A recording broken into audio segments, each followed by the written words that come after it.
Our next topic is accounts receivables.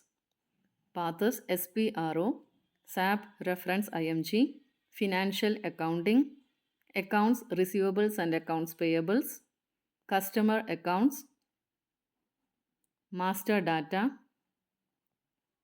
preparations for creating customer master data, then define account group with screen layout customers.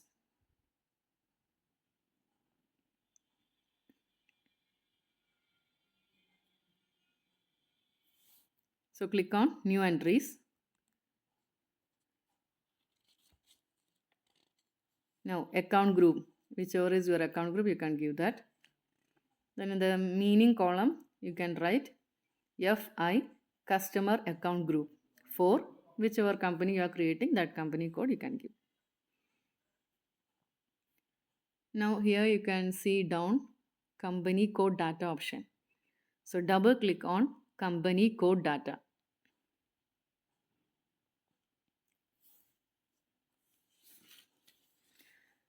Then double click on account management. So here select reconciliation as required entry and cash management as suppress entry.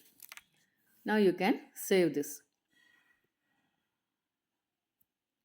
Next step is create number ranges for customer accounts. Path is same. You can select from that. Click on change intervals.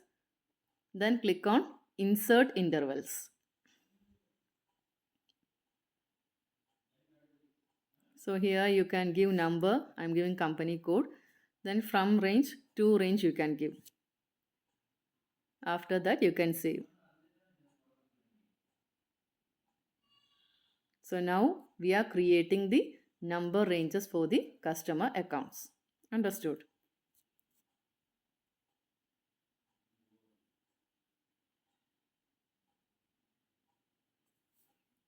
Now, next step is assign number ranges to customer account groups.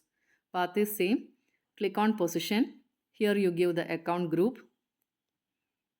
Then name.